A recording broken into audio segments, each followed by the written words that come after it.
You're listening to Inside the Locker Room with Wimp and Barry Sanderson on Tide 100.9 in Tuscaloosa. Inside the Locker Room with former Crimson Tide basketball coach Wimp Sanderson and his son, former SEC and ACC assistant basketball coach Barry Sanderson. It's time to take you inside the locker room on your home for Alabama sports. Tide 100.9 and streaming on the Tide 100.9 app.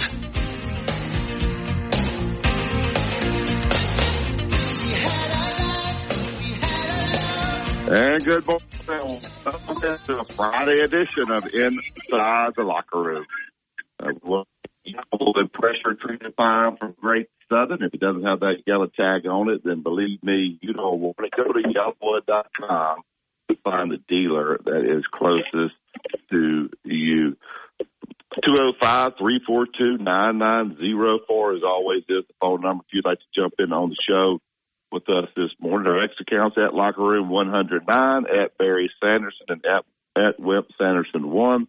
And the email address for the show is wimpandbarry@yahoo.com. Download that app to your smartphone. You got a chat box on the smartphone there, and you can take this with you anywhere you go.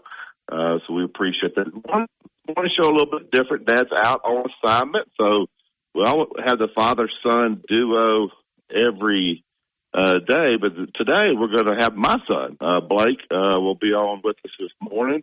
So Dad's out doing a few things today. He'll be back with us Monday morning. He's watching these games, though, and some exciting games yesterday. And you can see yesterday in college basketball, this transfer portal does make a difference. These older teams, Kentucky, with a really young basketball team. Oakland, honestly, almost looked like a better team out there playing yesterday. So some of these mid-major teams, but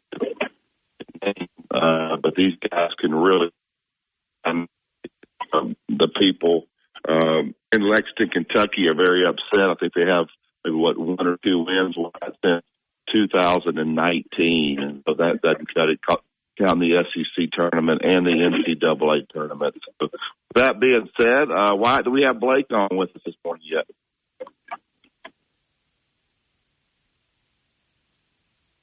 Wyatt. Yes, sir. Blake, how you doing today? I'm good. How are y'all doing? Good. Good morning, Blake. How are you? I'm good. Good morning. How are you doing? Well, maybe not. Let me work on that really quick. Sorry about that. He's on. We got him. We got him.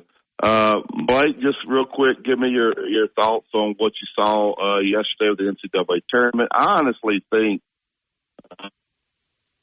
on Friday it almost kind of helped their coaches kind of prepare them for what could happen this yesterday. And so we will see. Let's go yesterday on what you saw with the tournament. Obviously an exciting day like it always is. You know, a lot of basketball fans like you and I call it basically Christmas morning. It's the best time of the year. A lot of games, actually a good bit of upsets yesterday. I think the most glaring thing that stood out to me with the tournament yesterday is how bad is the SEC. I mean, I think they ended up going 1-3. Tennessee ended up getting it done against St. Peter's late last night. But, I mean, you talk about Kentucky and South Carolina, and there's one more that is escaping me that got beat as well. But it's kind of crazy how bad the SEC has performed in the NCAA tournament here in the last few years. What do you attribute that to? You think it's just the portal's kind of got some parity amongst all the other leagues, or, you know, their conference is really as good this year? I mean, why do you think the SEC is struggling so much in the NCAA tournament here as of late? Well, let's see. Let's let today play out. I think you sound like a typical Alabama fan. You want them to kill Alabama in the first half or the first quarter. Let's see what happens today. You got four other teams to play. Mississippi State did lose. That was the other team that lost. But I like I said, I don't know if you heard my start, but I think these teams with their coaches, when they sit around, they watch these games all day, you know, and you try to talk to your players about Charleston. Like, these guys don't know anything about Charleston. They don't really take Charleston serious. But then when they watch these games happen on Thursday, I think it'll get these guys' attention. Let's see what happens. Let's see what Auburn does today. Let's see what Alabama does today. I'm trying to think who else. I know South Carolina laid an egg yesterday, but we'll look at some of the games today. But I think it's a little bit early to bury the SEC. If they're 1-3, like you said, but if those teams all win today, then will we be saying these same things tomorrow as it goes? I think Kentucky, as we talked about, they got to get maybe a little bit older. They seem to maybe be a little bit too young with just freshmen there. But just your thoughts today. You think the SEC will struggle again today as well? I mean, just given all what we've seen yesterday, I don't think Texas A&M's going to win. I think Alabama will get the job done. I mean, that Auburn-Yale game, Auburn's going to win, but we know those Ivy League teams they're old, they're smart, they're hard to play. They move without the basketball, they make shots. I mean, if I'm Auburn, that's a scary game for me. No, I'm not trying to drag the SEC, but the three teams that lost were higher seeds, or lower, however you want to say it. They were the better seed in the tournament. So it just seems over the last few years they seem to really struggle for whatever reason. I'm just, you've done it for a long time, so I was just curious kind of what your thoughts were on that. But I'll stop burying them. We'll let today play out, and we'll see where the chips fall. We'll see who's right, me or you. Yeah, well, so do you think they will struggle today then? I mean, I do. Now, granted, they weren't really good in the non-conference either, and I know it's early. You're still trying to figure your team out, figure out your rotations, how you want to play, who you're going to play, but they weren't real good in the non-conference, and then, you kind of get into conference play, and teams start winning, and you kind of get that recency bias a little bit, but then you get back in the NCAA tournament against non-conference opponents, and they went 1-3 yesterday, seemed to really struggle. Kentucky was really lucky to be in the game. Oakland missed 11 free throws down the stretch. I understand they're older, and playing in that tournament is one-game shot is hard, but I think they're going to struggle again today. I really do. Well, we'll see. I think they'll play better. Let's talk about the game last night. A lot of people were probably asleep. Kansas was rolling Stanford, to be quite honest with you. So I flipped over and watched the Drake game, and I kept watching the score up in the corner, and I think Kansas got up as much as 22 in the game. And so as we go through it, they keep coming back, and I think they get the thing to 1. They have a breakaway there. They call a foul on a play that was not a foul with under a minute. Of course, you can't go back and look at those plays there. I think Bucky handled it very well in the press conference. They're a terrible call. It was a clean block, and it should have been Stanford's ball down 1 on the run there. But I guess those things happen there. But Stanford, I think Bucky probably got himself a job last night by his performance in his team. I would not be surprised to see Vanderbilt hire Stanford this week sometime. Just your thoughts about what you saw with Stanford. Obviously early in the game that they were giving up a lot of easy baskets in the press and everything like that. I know they didn't end up getting the job done, but we kind of know what Bucky McMillan's all about, because when I was playing in high school, that's when Mountain Brook was at the peak of their run. But, their teams are just so well coached. They're always in the fight. They never give up. And, I think they had a crazy stat where they were like 25-0 when leading under the 5-minute mark this year. So it's really cool to see a guy like Martin Newton take a chance on a local high school coach like Bucky, who had a lot of success here in the high school high school basketball in Alabama, and then end up going to Stanford. I think he's won, 20 straight games 3 years in a row. And I'm with you. I don't see how, if you're one of these Power 5 schools, you don't come look at the guy. When you hear him talk and you see the way his teams play and how hard they play, how well they coach, how well they're coached, how they execute on the offensive end of the floor, for whatever reason, that guy just has it. So I'm kind of with you on that. I know Kansas' size kind of hurt them a little bit early, and they were getting a lot of dunks and open threes in transition, but to be down 20 late in the second half and battle all the way back. And then, you can't tell me in March Madness if they don't call that atrocious call, Stanford doesn't win that basketball game. So I think it's cool to see. Well, I mean, it is March Madness. Crazy things happen. You battle back like that. It's like Dayton was down 20-something. They came back and won. So it would have been nice to see them get a chance at the end to be able to advance into the tournament. But I think it's really cool that a local school like Sanford, who hasn't had a ton of success, takes a chance on a high school guy, and he totally turns the program around. And they put on such a good showing on the national stage. So it was a lot of fun for me to watch last night. Yeah, I'm very proud of it. I guess I don't know if they had. I'm sure they didn't have that many people travel. I think sometimes you get in those arenas and the fans start pulling for the underdog. It sounded like a Stanford home game last night as they were making their run there, and people love to see the little man come. I'm sure some of those. I'm not even sure who. I think Kansas plays Gonzaga now, so I'm sure some of those Gonzaga fans are pulling for Stanford because you like for those upsets to happen and to make your road a little bit easier. So, but anyway, great game for Stanford. They did a great job there. Representing the state of Alabama. Hopefully, today we got UAB. You got Alabama. Of course, you got Auburn playing today. So 3 other in-state schools. But Sanford did Alabama proud yesterday. All right, we'll take this first break. We'll get back. We'll open up the phone lines 205-342-9904. You listen to Tide 100.9. It's the home of Alabama sports. 100.9 traffic. Tuscaloosa traffic now from the Townsend Nissan Traffic Center. We always hope for the best on the Friday morning drive in particular, and so far we seem to be getting it with no big accidents or breakdowns or interstate backups. It'll take you very long at all to get through. You're moving along in good shape if you're traveling along McFarland Boulevard from Coker, passing Lurling Wallace down to U of A and the I-20 beyond. That's moving along at posted speeds. Same story on 2059 from Foster's out to Cottondale. With your Tuscaloosa traffic now, I'm Ray Romero. Here's what's trending on the Tuscaloosa thread. Good Friday morning. NAACP Alabama President Bernard Simulton is accusing Governor Ivey and the legislature of turning back the clock on race relations by outlawing diversity, equity, and inclusion programs on college campuses and in state agencies. Simulton says some universities are seeking legal workarounds to keep their DEI programs on campus. Click TuscaloosaThread.com for more local news, sports, and weather coverage throughout the day. It's absolutely free.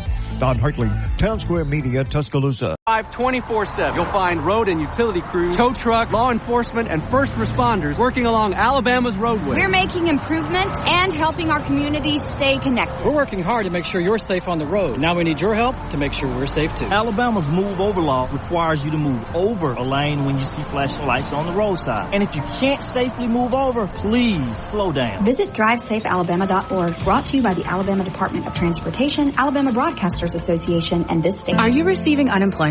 Your benefits could be at risk. Here's how you can protect yourself and your benefits. Never respond to mail notifying you of a false claim in your name. Never answer a text message asking you to verify your account. And only respond to official Alabama Department of Labor's social media pages. Report fraud at labor.alabama.gov/fraud. Brought to you by the Alabama Department of Labor, ABA, and the station. The Alabama Department of Labor is an equal opportunity employer program. Auxiliary aids and services available upon request to individuals with disabilities. Dial 711 for TTY accessibility. Tide 100.9 Tuscaloosa weather. Cloudy and cool with periods of rain today and tonight. The high today 64, tonight's low 53. Tomorrow a small chance of a shower early in the day. Otherwise mostly cloudy, the high 66. Sunday sunny with a high at 71. I'm James Spann on the ABC 3340 Weather Center on Tide 100.9. It's 53 degrees in Tuscaloosa.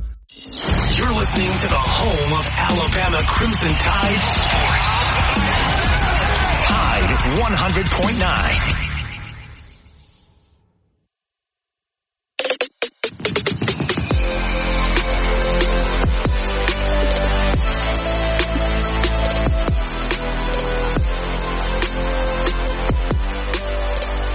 Welcome back to Inside the Room. Yellowwood pressure treated pine from Great Southern. Remember, if it doesn't have that yellow tag on it, then believe me, you don't want it. All right, get right to the Yellowwood hotline, and we'll bring Tom into the show. Good morning, Tom. Barry. Good morning, Barry. Good morning, Blake. How are y'all this morning? We're good. We're good. How are you, Tom?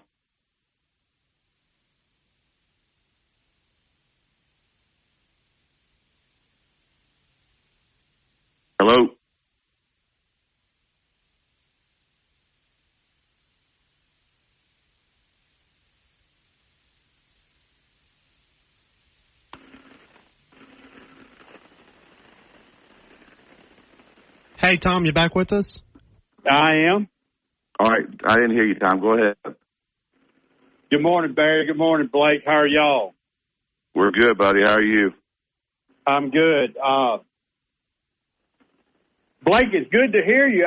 We ain't heard from you in a while, and I had a question this morning, Barry, for both of you. Okay. JT shot 3 under yesterday in the tournament, and I want to get Blake's take on JT and the kind of year he's having up and down, and missed the cut last week at the Players, and just overall hadn't been performing like Alabama fans think he ought to be. I want to get Blake's take on JT. All right. Blake, talk to Tom about JT.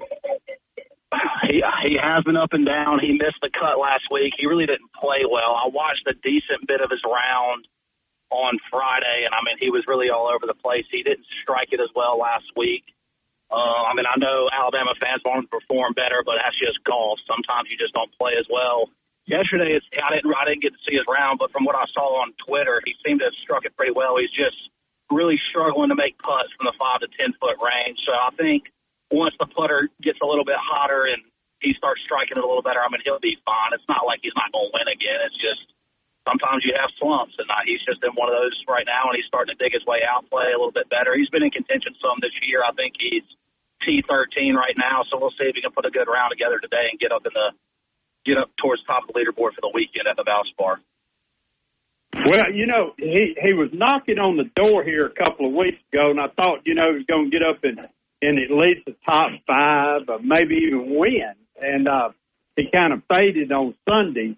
But I tell you what, he's running out of time. The thing about it, JT needs to make a big showing in the Masters, in which he hadn't done in the last 3 years, and he really needs to make a showing this year, don't you think?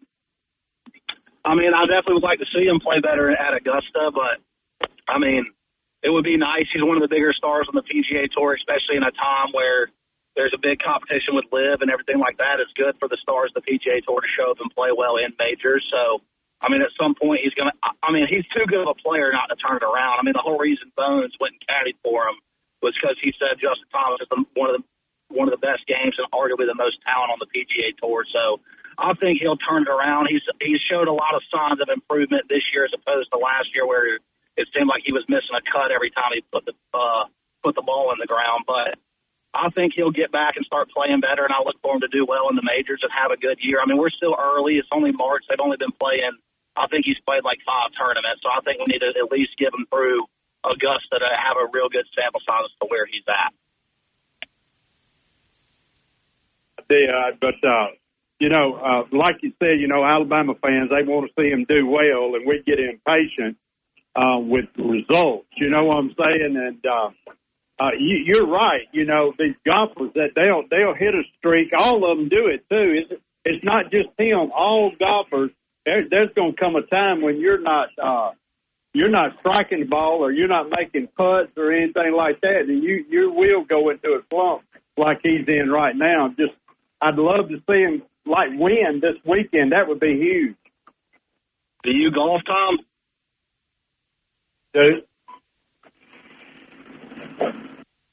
Tom, he was asking, do you play golf? I do. It's a hard game. Sometimes you just don't hit it well. I never hit it well. Well, are you talking about the weekend Warriors hitting it well compared to what JT hits it well? There's a lot of difference in that right there. Yeah, that's the truth. Acting like he's got to win week in and week out. That's tough. That's a tough expectation. I'm sorry. Say that again. I said, I'm not saying that the weekend Warriors got to hit it like JT, but ask him to win every single week. That's tough. That's hard to do for anybody. Oh, yeah, I agree with you. It's not an easy game, Blake. You're right about that. And but like I said, Alabama fans, everybody wants JT to dominate and be Tiger made over again. And when he doesn't, I'm speaking for myself now, I get impatient with him. When he starts missing those short putts, I just get so daggum frustrated because, usually he's dropping the strokes when that happens, and I don't like to watch him do that. I understand. I understand. I think he'll get it back straight. I mean, like I said, he's been playing better to start the year. So hopefully, when he wins this weekend, you'll be happy with him again, and then he'll have a good showing at Augusta, and all will be okay. I'd like to see him win. This tournament. This is going to be the last one before he goes to Augusta, and if he wins it, that would be a momentum builder for him going to Augusta, I believe. About it. No doubt about it. No better time to go into a major than off a win. Thank you. Thank you, Tom. All right, let's get right back to the Yellowwood hotline, and we'll get our main man Philip into the show. Good morning, Philip. Good morning, Barry and Blake. Good talking to you guys. Hey, I'm just going to cut right to the chase, Barry. You're a former coach, and Blake, you know what's going on. What's the mentality, Barry, that you're hearing on this Alabama basketball team in light of whatever happened to Pringle showing up on a commercial flight? I'm concerned about their mentality, and are they ready, and is he going to be even prepared? I don't know about him. He's been in and out of the lineup throughout the year. He's been almost off the team, I think probably 2 times. I don't know. I don't even want to speculate what his personal issues were. I think if it was too bad, Coach probably wouldn't even let him go out to Spokane, Washington. With that being said, I don't know that, I usually believe what Coach says. Yeah, he's not one that gives you a lot of coach speak, and he's like preparation. He's talked about how good the practices have been going in this particular game. They got some rest. That's probably the positive side of losing early, and they were able to get healed up, get some money there, Philip. And I think yesterday, as they sit there and watch these games and they watch the SEC, to me, that's got to help you motivate your players to be ready today. So I think playing today, I don't think you're going to see upsets today. I think the SEC is going to come back today and show itself well. So I look for Alabama to play well today. I think they score the ball. But, as I watch these teams across the country, these other teams defend. They run good systems as well. So we'll see if they play a real fast thing. It's not successful, like we're saying Kentucky's not successful with their young players. We may start saying, well, this style of play is maybe not suited for the NCAA tournament because those games turn into more of half-court grinds. I think there's a lot on the line today for Nate Oates and Alabama basketball. Yeah, I kind of agree with you. It'll be interesting to see today. I think the good thing with today's game is Charleston likes to play fast. They like to get up and down. I think Alabama and Charleston are in the top 4 of teams in the country with 3-point attempts per game. So, Charleston's style does kind of play into the up-and-down tempo. The biggest difference between our game and the Kentucky game is Oakland plays real slow. They like to eat the shot clock, really make it a half-court game. So I think advantage Alabama a little bit in the matchup as opposed to Kentucky just because Charleston likes to play up tempo and shoot a bunch of threes just like Alabama. So that kind of plays into their hands. Granted, Charleston's won 58 games over the past 2 seasons. I think they've won 12 in a row to this point. So you are dealing with a really hot basketball team, and in a one-game shot, you really don't know, especially in an up-and-down game. It's probably going to come down to who makes more threes. So I think it'll be a good test for Alabama, but ultimately I do think they end up getting it done today.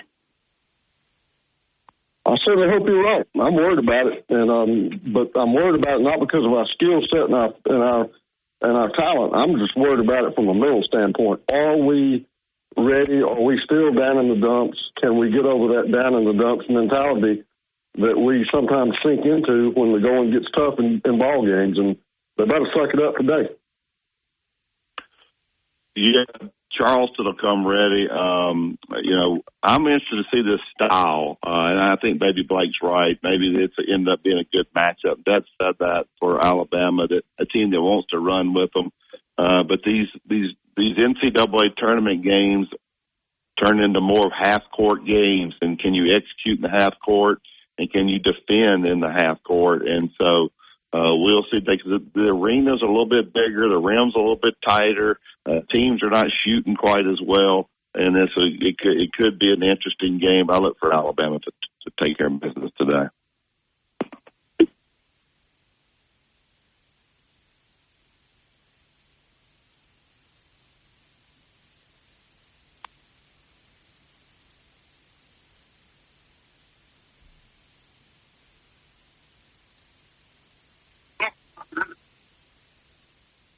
Hello?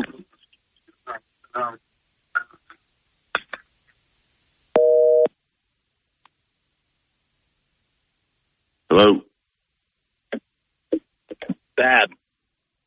Yeah. Okay, you cut out on me. I couldn't hear you. All right, we'll go ahead and take this break here. We'll get back and open up the phone lines again. We'll look at some of these games today. We'll break those down as well. I'll find out how Blake's bracket's doing. You listen to Tide 100.9. It's the home of Alabama sports.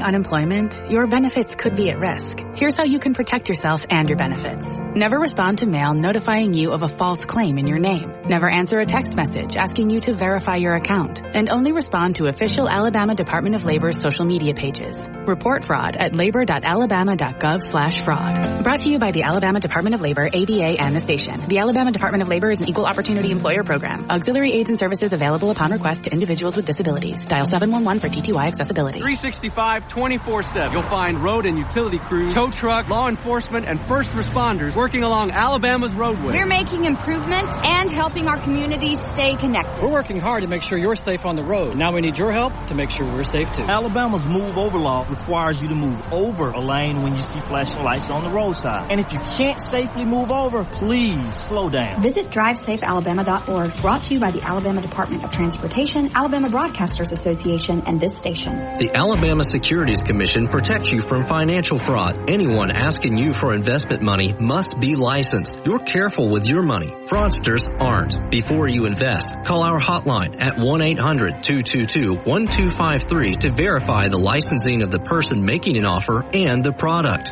Don't lose your hard-earned money. Learn to protect yourself at asc.alabama.gov. Paid for by the Investor Protection Trust and brought to you by the Alabama Broadcasters Association and this station. My caretaker was very rough with me. I thought they did it because I wasn't moving fast enough. Elder abuse is a crime, and together we can stop it. If you or someone you know has been abused, neglected, or exploited, call the Adult Abuse Hotline at 1-800-458-7214. That's 1-800-458-7214. Sponsored by the Alabama Department of Human Resources, the Department of Justice, ADECA grant number 18VA-VS050, the ABA, and this station. 365-24/7. You'll find road and utility crews, tow truck, law enforcement, and first responders working along Alabama's roadway. We're making improvements and helping our communities stay connected. We're working hard to make sure you're safe on the road. Now we need your help to make sure we're safe too. Alabama's move over law requires you to move over a lane when you see flashing lights on the roadside. And if you can't safely move over, please slow down. Visit DriveSafeAlabama.org, brought to you by the Alabama Department of Transportation, Alabama Broadcasters Association, and this station. Are you receiving unemployment? Your benefits could be at risk. Here's how you can protect yourself and your benefits. Never respond to mail notifying you of a false claim in your name. Never answer a text message asking you to verify your account. And only respond to official Alabama Department of Labor's social media pages. Report fraud at labor.alabama.gov/fraud. Brought to you by the Alabama Department of Labor, ABA, and the station. The Alabama Department of Labor is an equal opportunity employer program. Auxiliary aids and services available upon request to individuals with disabilities. Dial 711 for TTY accessibility. Go inside the Alabama Crimson Tide with the Gary Harris Show. Hey everybody, it's Gary Harris. Coming up Friday morning at 9 a.m., it's the TGIF edition of the Gary Harris Show. We'll get you ready for the weekend with all that great music that gets you pumped up. Plus, of course, March Madness, getting ready for Alabama to play on Friday night. Adam Amin from Fox Sports will join us. Plus, Brett Pritchard with the Auburn Report, your phone calls and more. That's 9 a.m. Friday morning on the Gary Harris Show. Catch the Gary Harris Show Monday through Friday, 9 to 11 a.m. on Tide 100.9 and Tide100.9.com. Catch Christian and Corey Miller every weekday here on Tide 100.9. What's up, T-Town? Tuscaloosa, it's your favorite pastor.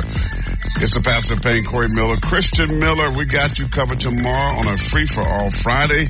NCAA action is going. The Tide, they're in action. And we're here for it all. We'll talk about it. We'll comment. We'll break it down. We'll take your calls. We'll talk practice at Alabama. The spring is continuing on. All that and more is happening on the Middle Edge right here on the Tide 100.9. Tune in 11 to noon to hear Christian and Corey Miller break down everything from college to the pros on Tide 100.9, the home of Alabama sports. Yeah. Mr. SEC Tournament Wimp Sanderson gives you his excellent analysis every weekday on Inside the Locker Room, right here on Tide 100.9.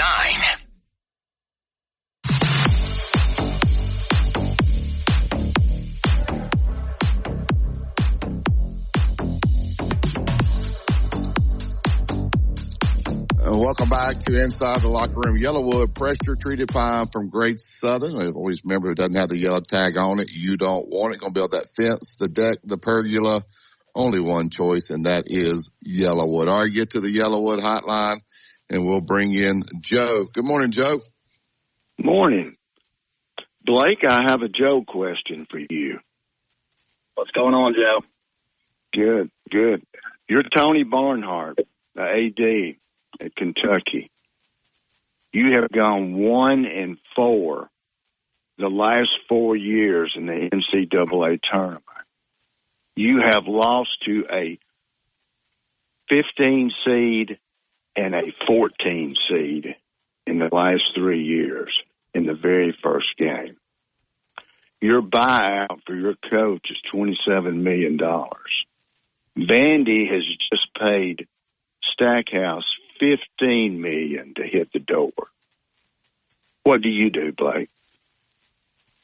I mean, I actually think the buyout's closer to $34 million. I think I saw something last night. It's like $33.5 million. I mean, I would imagine he's on the phone calling some of these bourbon distributors that are boosters at the University of Kentucky trying to scrounge up that money. I mean, the bottom line is it's just not good enough, especially at a place like Kentucky. So we'll see what they end up doing. I mean, if I'm them, I mean, based off just the fan base alone, you probably have to try to make a change. But, I mean, the real question is if they get rid of Calipari, who's out there that they can hire that the fan base is going to be content with? That's another question you have to wonder. So, I mean, they'll probably look into making a change. Will they end up paying them $34 million to leave? That's another story. So I guess we'll kind of see how that plays out over the next week or two. But I think if you're the AD, you definitely start making some calls and try to locate some of that money to get them out of there. Don't you think he's already prepared for this? Knowing what could. I mean, if I'm Calipari and you want to pay me $34 million to leave, I'm not going to fight that very hard. I don't have to deal with all the fan base and the negativity and all that. That's right. He's probably hoping they scrounge that money up. Good answer. I like what you said, and the main thing you said there was fan base. That's what it goes back to. You got to get the people back into the program, get them back. You know, it's as low as it's been since Gillespie was there. You agree with that? Barry, you agree? Well, I mean, I don't know about that. They were still a 3 seed in NCAA tournament, but I mean, the bottom line is Kentucky cares what their fans care what you do in March. I think my dad probably hit it on the head a little bit with, you know, Calipari's always gotten these big time freshmen, and they've been successful kind of in past years. But since the transfer portal's become a thing and NIL's become a thing, guys are staying in college longer. So, you know, you're playing teams like Oakland with 3 or 4 graduate transfers that are starting, and they're, you know, I think they started 3 guys that were 24 years old last night. Kentucky started 3 or 4 guys that were 18. I mean, that's a big difference. So I think maybe a change of philosophy is needed, but Cal's always done it how he's done it. So you're probably right. It's probably time to go in a different direction, but again, that's easier said than writing a $33 million check to the guy to leave. So we'll see what they end up doing. Joe, what would you do? What would you do? You know what I would do.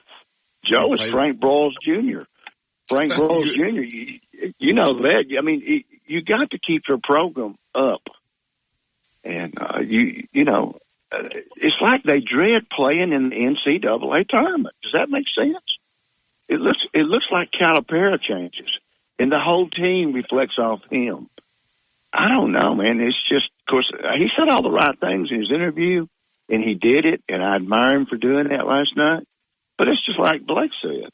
He'll take his $34 million and hit the door, because that's what it's become. And I think at a certain time it drops to 27 here in the next month, I think.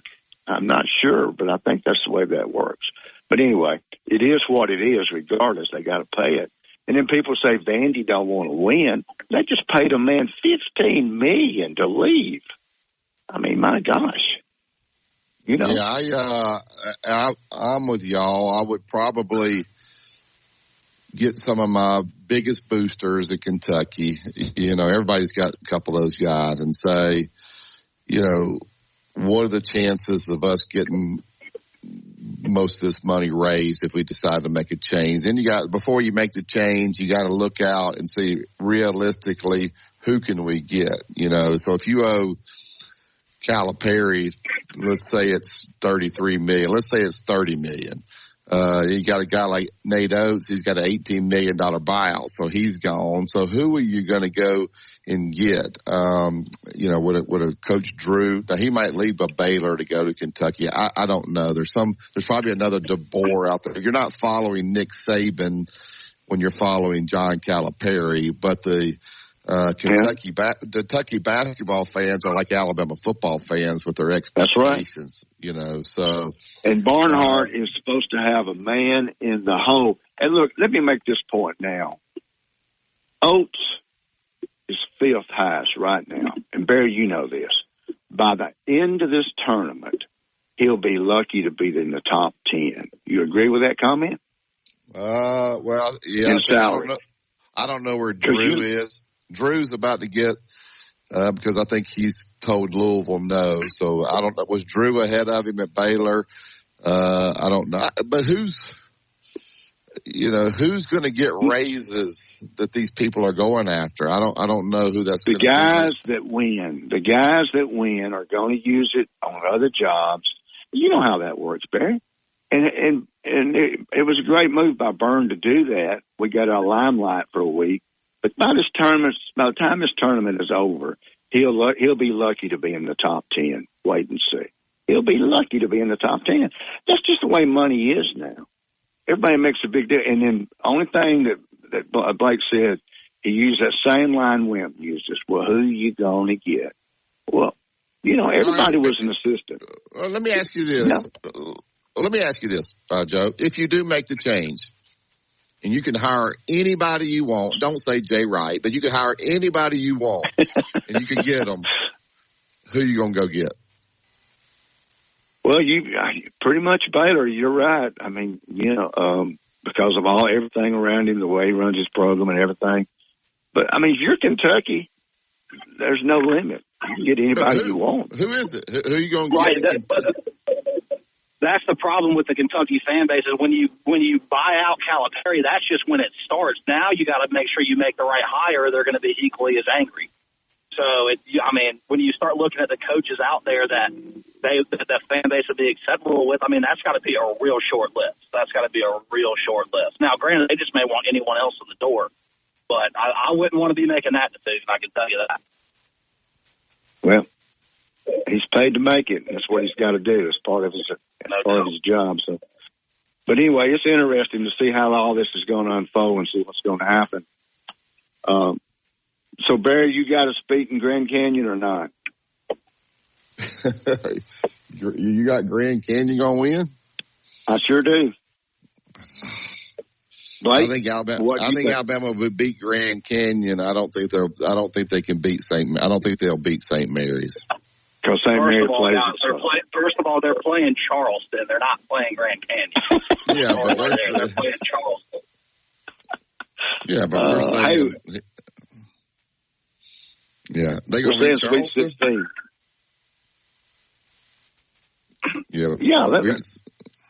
They'll beat Charleston. Yeah. Good matchup for them. But the whole key on Oates now is making the Sweet 16 and winning that game. You agree? Yeah. I mean, I think Coach has kind of gotten I think he's been unfairly criticized by the Bama fan base this year. I mean, they lost everybody but Sears last year. He's got them back as a top 4 seed in the NCAA tournament. I mean, if he makes the Sweet 16 this year, honestly, given everything he lost, I would think that would almost be the team overachieving. But, I mean, it would be nice to get past the Sweet 16. I do agree with that. Well, here's the truth. Alabama and Auburn both have one quad 1 win, top quad 1 win, and it's against each other.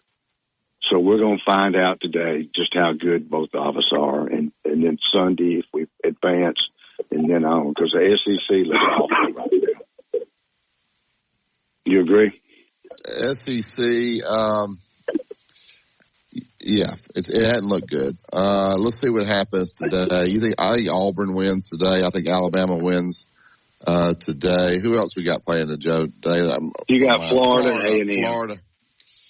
And A&M. Yeah, I don't know. A&M. You think A&M wins today? No, I don't. I don't know. We'll see. I mean, I think they lead the country in offensive rebound, so I don't know. We'll see. I don't know. They probably don't win today. Yep. And Florida's just in a funk. Hopefully they're going to come out of it after that last game and that injury, but we'll see. I've got more confidence in Florida than I have in A&M, and I hope both of them win. I hope the conference rebounds. I really do. Yeah, it's been it was a tough day yesterday.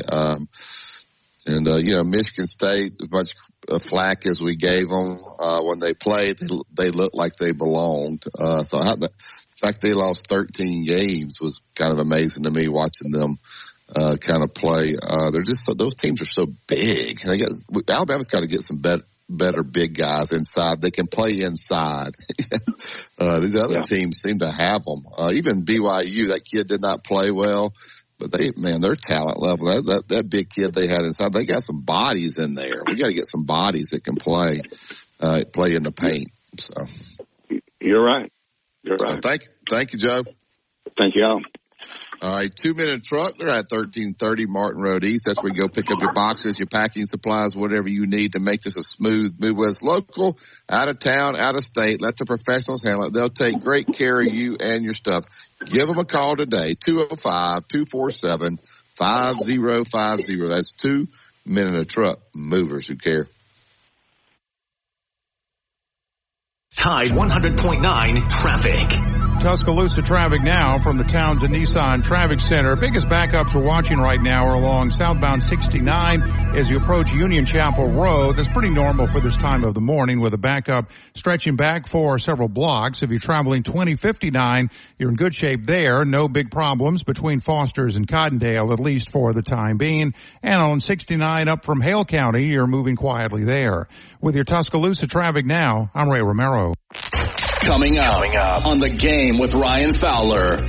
Coming up on the Friday edition of The Game, presented by Brian Harden Construction, we'll feature the head football coach at the University of Miami. Mario Cristobal will be a part of our show. Tommy Tuberville, the senator, former coach in the Southeastern Conference. We're going to talk some football, what's happening on the NIL world. Brent Beard as well on a Free-for-All Friday, sponsored by Brian Harden Construction here on The Game on Tide 100.9, 1230 WTBC, your home of Alabama Crimson Tide Sports.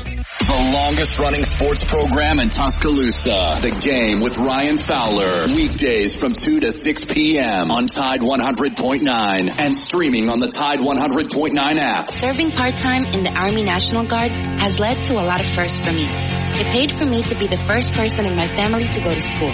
That education got me to the first day at my dream job, which I can still hold while I serve part-time. That job and the home loan benefits I got from the Army National Guard helped me buy my first house.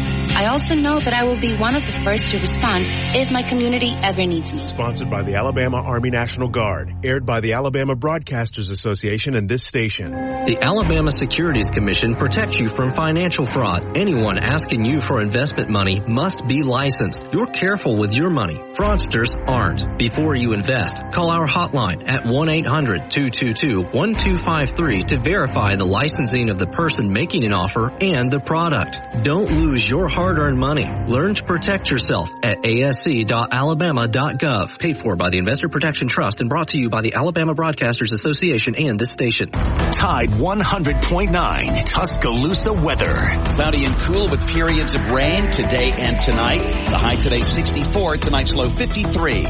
Tomorrow a small chance of a shower early in the day. Otherwise mostly cloudy, the high 66. Sunday sunny with a high at 71. I'm James Spann on the ABC 3340 Weather Center on Tide 100.9. It's 55 degrees in Tuscaloosa. Never miss a moment of the action. Download the free Tide 100.9 app today.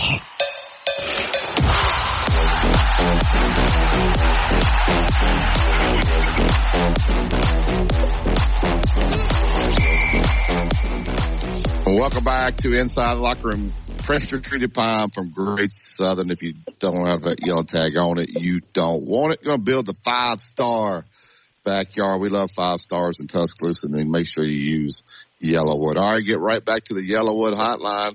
And with phone lines are open, 205-342-9904, and get Tim. Good morning, Tim. Hey, good morning. Good morning. Hey, I'll be brief. If you're going to go after the best coach in the country, you go after Danny Hurley. I would think Danny Hurley would love a challenge at Kentucky. And watching Cal, and I'm a Cal fan, watching Cal walk off the floor last night, he looked old. He looked tired. He almost looked like he had enough, and he knew what was coming in the press and radio shows and you name it. But, yeah, if you're going to go after the best, go after Danny Hurley. He knows how to recruit. He knows how to recruit guys that can win in tournaments. I mean, look at what he lost from last year. Nobody expected him to be where he is this year. He brings in a whole new team, well, a lot of whole new team, and he's right up at the top again. Why wouldn't you go after Danny Hurley? I would. I think he's the right combination of he's fiery. He fights for his guys. His guys seem to really love him, and he is. I find a lot of guys that put clips up of offensive stuff. I mean, Tim, he is really good offensively. I mean, I know they have great players, but they run great stuff offensively. So, and I think you could probably get, Hurley, but are you going to spend $33 million to get rid of Calipari? I mean, can Kentucky do something like that? There's horse guys and bourbon guys in Kentucky. Just got $33 million in their front pocket. They don't even have to get their billfold out. I mean, the money's not the question at Kentucky. But you talk about the offense. What does Hurley's team do that Kentucky and Alabama and some of these other teams, what do they not do? They don't play defense. You think Hurley's guys don't play defense? They get after your butt. And if you don't play defense, you don't see the floor. Yeah, that was one of the things that I was impressed with watching these teams yesterday. These teams in this NCAA tournament, there's a lot of, teams that you don't see on a regular basis. We get stuck to watching the SEC, but, man, there's a lot of good basketball played across this country. These teams are good. These coaches are good, and you're right, Tim. They are playing both ends of the floor. These guys are sitting down and trying to defend you. If Alabama's going to have to clean that up, or they're not. I'm talking about in the future as well, where they got to get more physical defensively. They got to have more of a presence down there because I see it with other teams, and they got guys with size and strength and bulk and so they may, we'll see what happens in this NCAA tournament. But you're right. If you can get Hurley, there probably are people that would be willing to write that check. And be honest with you, Calipari probably hopes they come to him with that offer. I think he's fine with it, Tim, and but I think his wife, his daughters and all having to just go through all that. That's tough on the family. There's got a son. Oh, obviously. Yeah. I think Cal can handle it. He's crusty enough to be okay, but it's the people that are around you that have to deal with that, I think, that make it tough. Well, and you hit the nail on the head. You give me a 23-year-old man playing an 18-year-old kid, I don't care how many stars are by that 18-year-old's name. 8 out of 10 times that 23-year-old man's going to beat the heck out of him. I think so. So, if, Cal, if he does come back, he may have to look at how he's building his roster. I know people say, well, don't take these 5 stars. You're never going to turn down a 5-star. You're going to take all those guys, but you may have to maybe get 1 or 2 guys out of the portal that have played, that are a little bit older, have a little bit different locker room presence there. I don't know. He may have to adjust how he does it a little bit. He's going to keep taking the 5-star. But he may have to add 1 or 2 guys out of the portal. And I think he's done that for the most part. Well, but I like what the Houston guy says, and I know your dad's big buddies with the Houston coach. Sampson. But when his assistants come in telling him about all these 4-stars and 5-stars and all, he says, all I want to know is, are they going to want to be there practicing hard at 6 o'clock in the morning? Because if they're not, I don't want them. You got to look past stars every now and then, and get guys that can want to compete. Yeah, when you work for Kelvin Sampson, there's only certain guys that can play for him, and only certain guys that he wants. So you have to really do your homework in recruiting and find out how tough is this guy. When Coach jumps down his throat, can he handle it? So they have to go watch these guys put this. So his assistants will know who to go and who to not go for Kelvin Sampson. I think you're right, Tim. Sometimes we just go and we just go get we overlook some of those things that are glaring. Does a guy really want to be coached? Because some kids don't now with this AAU system and how much they're catered to throughout the recruiting process. Once they get there, with Danny Hurley, you're going to be coached. So if you don't with Nick Saban, you're going to be coached. Those stars fall off when you get there. And the same thing with Kelvin Sampson. I think this guy at Iowa State is doing a really good job. And then there's some guys I think Rick Barnes is like that, don't you? You better want to be coached. Absolutely. Hey, you play Tennessee, you better suit up for a full-grown man's ward that day. They're old. They're big, they're strong, they're tough. They're the kind of team that can win in a tournament. Can Alabama style win in the NCAA tournament? I'm not talking about a game. I'm talking about. No. I understand what you're saying. And you look at the teams that have won the last 2 or 3 tournaments. Do they even resemble Alabama or Kentucky or any of those Loyola Marymount? Do any of them resemble that style game? No. They've all got at least one big, strong guy that can defend the rim, and they're going to play inside out a lot. That's the style game that's proven it can win a national championship. And until somebody does otherwise, I love watching it. It's entertaining, puts butts in the seats, but I don't think you can win a national championship playing like that.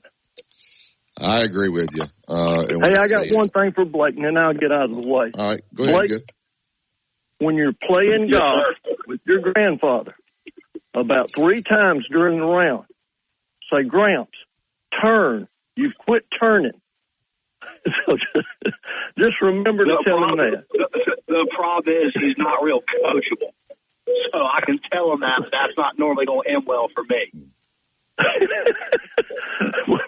Well, just stay on him because he can't hit it out of his shadow when he swings all arms. But when we can talk him into turning, he hits it pretty good. You guys have a good day. Every time he's over the ball. Yeah, thank you, Tim. He hits it pretty good. He quits every other day. I don't even know if he's playing anymore because he seems to quit a lot. All right, we want to thank Prince Glover and Hayes. Prince Glover and Hayes serve their clients throughout Alabama. Is dedicated to providing first-rate civil litigation in the area of personal injury, environmental law, and insurance fraud. These guys will take great care of you. They'll get with you. They'll sit down with you. They'll look at your case. They won't cost you a dime to do all this, and they'll let you know whether it's worth going forward or not. These guys know, guys and gals, these guys know if you're going to be successful or not. If you don't win, you don't pay. Prince, Glover, and Hayes, 205-345-1234. We also want to thank Yellowwood for making this 7 o'clock hour possible. Pressure treated pine from Great Southern. Go to yellowwood.com to find the dealer that is closest to you. We'll talk a little more NCAA tournament. Wyatt's got us some Kalen DeBoer sound. I know you guys will hear a lot of football throughout the day, but it's NCAA tournament, man. We want to talk some hoops. So do you think this style, can Alabama's style, everybody loves it, can it win in the NCAA tournament? And I'm not talking about a game. I'm talking about deep runs. Or does Alabama need to look at maybe being a little bit more physical and having a little more presence on the defensive end? Let's discuss that as well. Just the Tide 100.9. It's the home of Alabama sports. No representation is made that the quality of services performed is greater than the quality of services performed by other lawyers. Taker was very rough with me. I thought they did it because I wasn't moving fast enough. Elder abuse is a crime, and together we can stop it.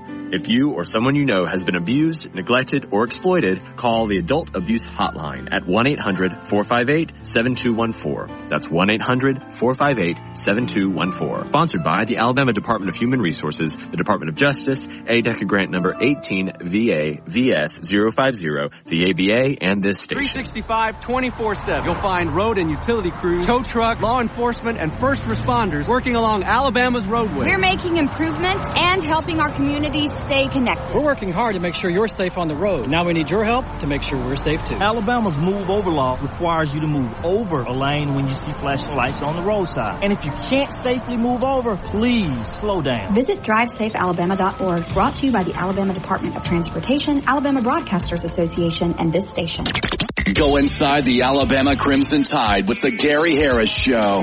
Hey everybody, it's Gary Harris. Coming up Friday morning at 9 a.m., it's the TGIF edition of the Gary Harris Show. We'll get you ready for the weekend with all that great music that gets you pumped up. Plus, of course, March Madness, getting ready for Alabama to play on Friday night. Adam Amin from Fox Sports will join us. Plus, Brett Pritchard with the Auburn Report, your phone calls and more. That's 9 a.m. Friday morning on the Gary Harris Show. Catch the Gary Harris Show Monday through Friday, 9 to 11 a.m. on Tide 100.9 and Tide100.9.com. WTBC Tuscaloosa and W265CG Tuscaloosa, a Town Square media station. Tide 100.9 and streaming on the Tide 100.9 app. From the Fox Sports Studios in Los Angeles, here's Brian Fenley. First round NCAA tournament taking place yesterday. The first wave of games, 16 to be exact, and some upsets did follow through. An 11-seeded Duquesne taking out the 6-seed BYU, 71-67. Two other 11 seeds won. Oregon was one of those. NC State the other. The Wolfpack beat the 6-seed in Texas Tech, 80-67. The 3-seeded Kentucky Wildcats go down in a thriller. 14-seed Oakland, 80-76. They pull through. Their star, Jack Golke, hit 10 three-pointers in the game. 13-seeded Samford had their eyes on an upset, nearly had one, but a ref miscue at the end of the game, a call that was in question, hurt their cause, and they ultimately lose to 4-seeded Kansas, 93-89.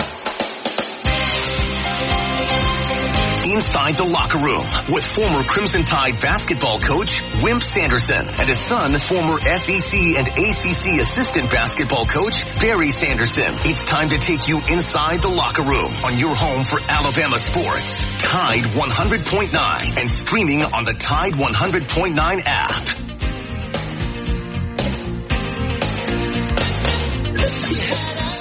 Welcome back to the second hour of Inside the Locker Room. Andrew Kniffer will kick off this 8 o'clock hour. Andrew's my Allstate Insurance agent. Let him become yours. Andrew's out at 4705 McFarland Boulevard, Suite 3 over in Northport.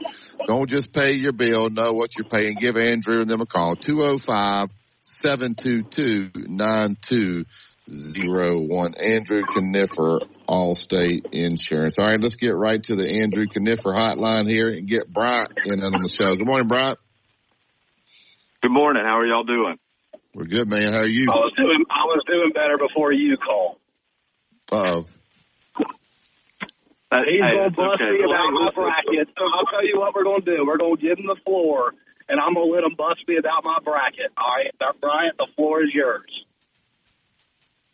Well, I'm not gonna give you too much grief about your bracket. I did kind of want to touch on a little bit on what the previous caller was kind of talking about, Alabama's play style. You know, one of the things that's kind of curious to me about Alabama is, you know, is the smaller guards.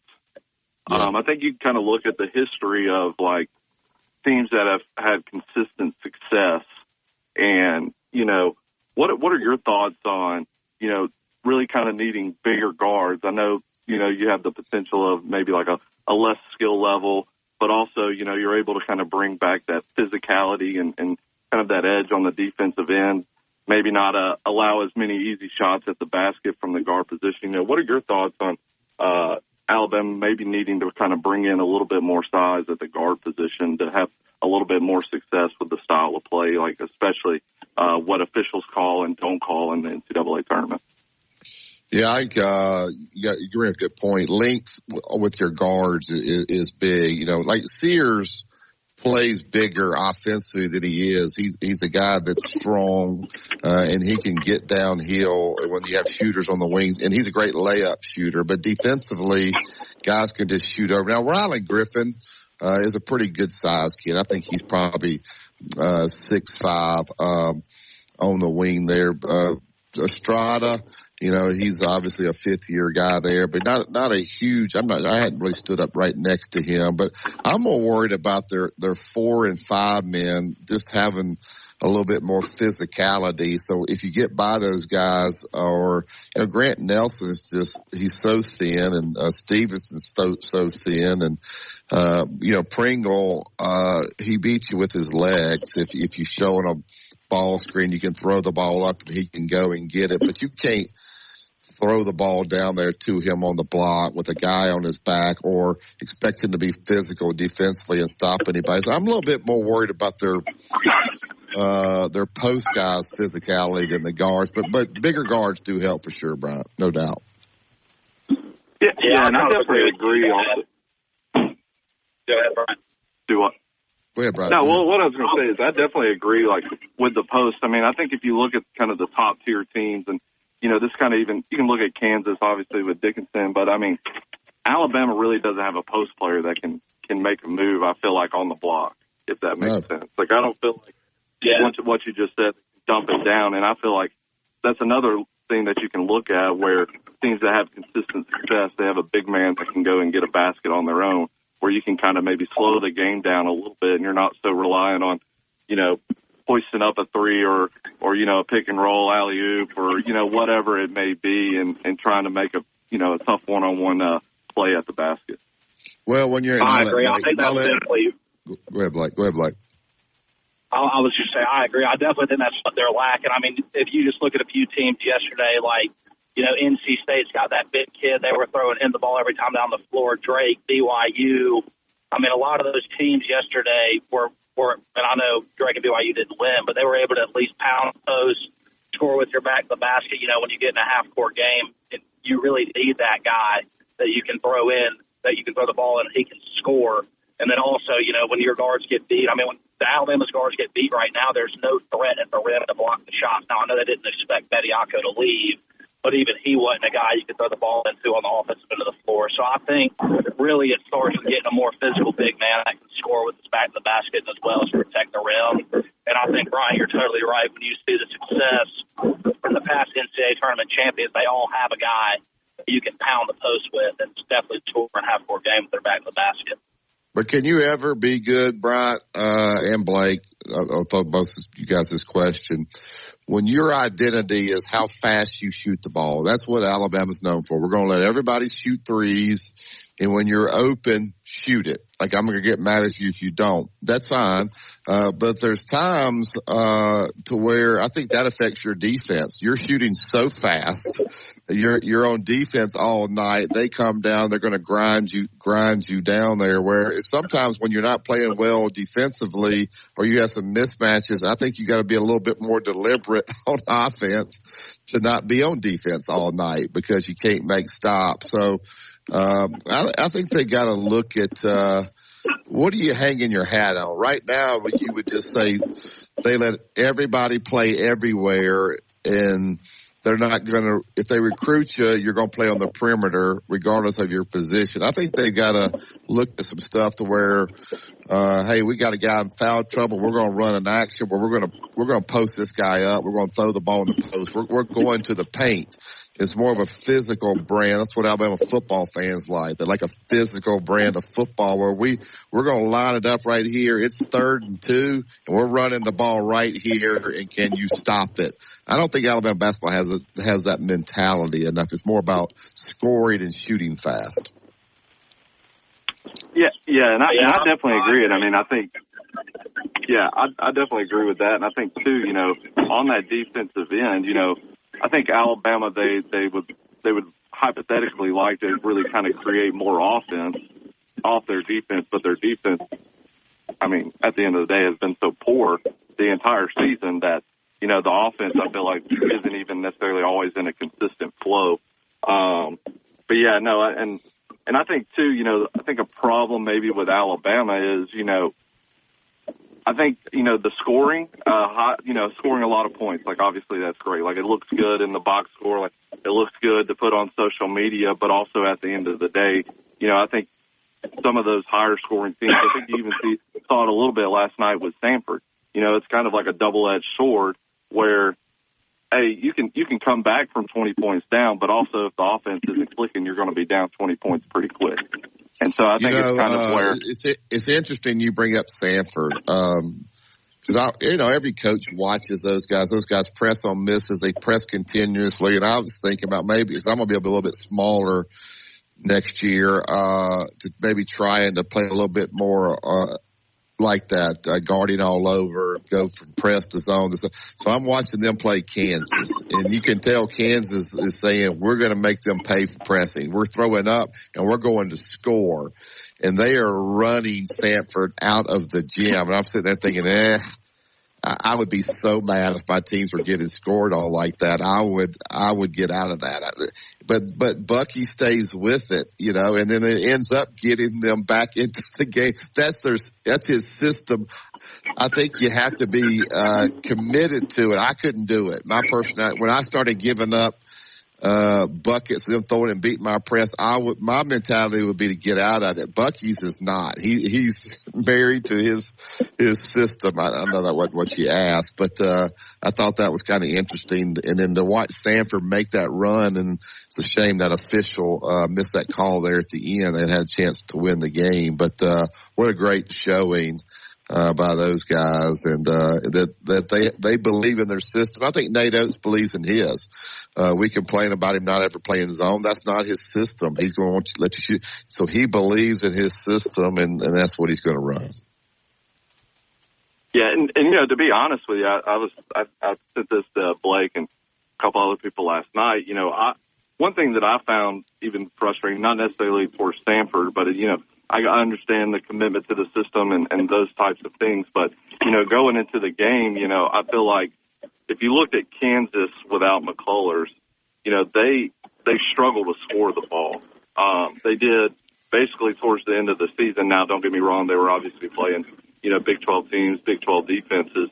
But also at the same time, they struggled to score the ball. I think they were only averaging around 6 3-pointers a game. And in the first half, within 10 minutes, they were 3 for 3, and it came from those open looks on the press. I was a little surprised that Stanford didn't maybe want to pull back a little bit and actually make Kansas beat them, because there were also a lot of times in that game where whenever they didn't necessarily go with the full-on press and they kind of dropped back almost a little bit quicker into that zone, Kansas struggled with the offense. I think they had like 3 or 4 turnovers almost in a row whenever they actually made them run a half-court offense, and they really didn't have a rhythm. So, but But I appreciate you guys taking my call. So thanks for having me on. Awesome call. Blake, just your thoughts about Alabama's guards. I like their guards. Maybe they didn't play well in the SEC tournament. We know that they won it the year before, so they've won games. They've won championships in the SEC. They've won SEC tournaments playing this style. I think you have to coach your personality. Coach Oates is okay with it. I was hearing him before they played Florida at the SEC tournament. He was talking about, you know what, the way really to play Florida is play them zone, because they seem to be struggling, but you knew that Alabama was not. They don't even have it in their playbook there. I don't know, just your thoughts about their style, and are you okay with it? I mean, I'm okay with it. Yeah, I mean, I'm okay with it. I mean, if you look at the previous coaches that were around here, I mean, they didn't have the program rolling to the point where Oates is rolling, where you're competing for the SEC year in and year out. Normally you're competing in the conference tournament, but, when you get down to those Sweet 16, grinded out, gritty games, I mean, I think the sample size we have seen so far is that style ultimately has not been successful. As far as the smaller guards, I am a fan of having some size on the perimeter. If you look at some of his better teams, you had Brandon Miller that year. They had Petty and Herb and some longer guys on the perimeter when they were actually pretty good defensively. But, I really think it just boils down to the lack of rim protection and their inability to play in a controlled half-court game, especially late in the NCAA tournament. So, maybe look at making a few tweaks and changes, but at the end of the day, he's done a really good job with the program. He's gotten the program rolling. They've been successful. So there's no doubt that the style wins. But now when you talk about winning in the Sweet 16 and those big-time matchups in the NCAA tournament, I think, it wouldn't hurt to have a few plays put in and stuff like that, to where when you aren't making shots, you're able to kind of slow the game down and not be on the defense from the floor so much, because I think that definitely plays a factor into it. Yeah, you think about the teams that hurt Alabama. They're the teams like the Tennessees and the San Diego States, the teams that are grind you down physically, that they're going to take away your dribble drive. They're going to take away your threes. They're going to bump you. They're going to hit you. And I hadn't studied St. Mary's enough. I don't think Charleston plays that style, so we'll see as we go through today. Tuscaloosa Toyota, go to TuscaloosaToyota.com, and that website's been redone. We talked to Justin about it every week. You can look at the new inventory, the used inventory. You want to schedule a service. Those Grand Highlanders, beautiful SUVs, the Tacoma trucks out there, the Camrys. So swing by Skyland Boulevard and go to TuscaloosaToyota.com. Phone lines are still open, 205-342-9904. Football practice yesterday. We get back. Wyatt, I want to pick your brain a little bit about what you saw out there at practice yesterday. I know we got some Kalen DeBoer clips as well, but we'll also keep talking hoops, and we'll look at some of the games today. We'll get started here in a couple of hours with Northwestern taking on Florida Atlantic. Will Florida Atlantic's Coach May, will he be headed to Louisville when they lose? That's the rumors out there. You listen to Tide 100.9, 1230 AM WTBC. It's the home of Alabama sports. Tide 100.9 traffic. Tuscaloosa traffic now from the Townsend Nissan Traffic Center. We have picked up an accident along westbound McFarland at Wuthering Heights in Tuscaloosa.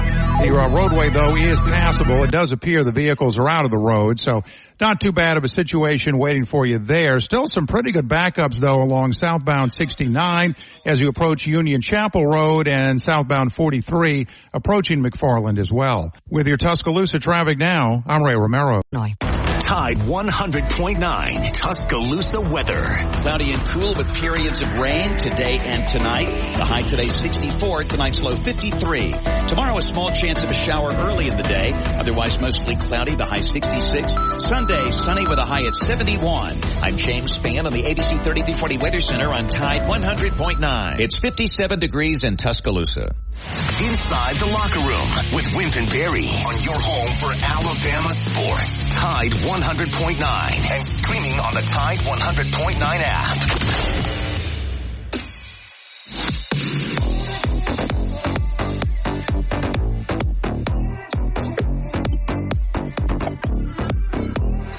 Welcome back to Inside the Locker Room. All right. Let's talk a little Alabama football. Wyatt, did you get out to practice yesterday? If so, I know Coach DeBoer telling me he can be opening up practice during the NCAA tournament. Now it puts you in a bind. Do you stay and watch the games, or do you go out and watch Alabama practice football? Maybe they did that for a reason, but just number one, did you go out there yesterday? And two, kind of what'd you see, if you did? Yeah, I went out there yesterday, got to see a lot. It's really just sort of a free-for-all. As Josh Maxson comes out there and he says, all right, doors are open, and we just run out, and we have no clue what we're looking for, but we just start looking, taking notes, doing everything like that. A couple things I saw were interesting. They were working kind of like the ones with the defensive backs when we first got out there. And Zabian Brown and Red Morgan, two true freshmen, were with the ones, the starting group, as well as Damani Jackson and Malachi Moore, which I thought was really interesting. Keon Keeley is still working with the defensive line. He was getting coached up by Freddie Roach yesterday.